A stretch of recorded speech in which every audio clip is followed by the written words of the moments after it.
Episode की शुरुआत सुभान और इबादत से होती है, जिन्हें दुआ कंपनी के मॉडल के तौर पर फोटोशूट करवाया जाता है।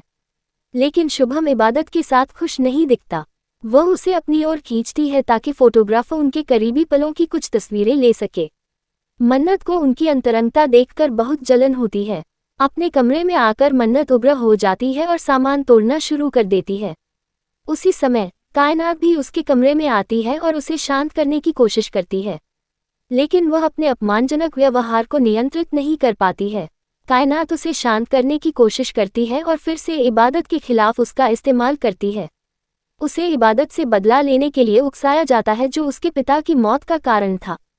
इबादत उस समय उनके कमरे में आती है और उनके अति नाटकीय व्यवहार का मजाक उड़ाती है।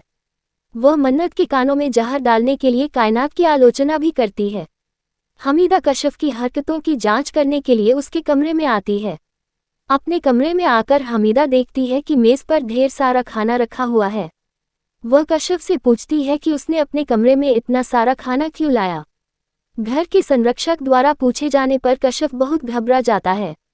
कशफ हमीदा से झूठ बोलने की कोशिश करता है कि उसने उसे यही यकीन दिलाया कि रसोई में स्वादिष्ट भोजन देखने के बाद वह खुद को नियंत्रित नहीं कर पाई।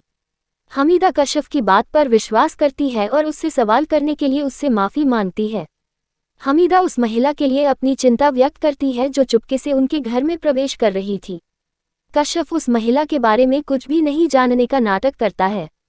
सुभान अपने कमरे में आता है, लेकिन उसे फिर से पीठ दर्द होने लगता है। इबादत इस मौके को हल्के में लेती है और अपने पति के करीब आती है।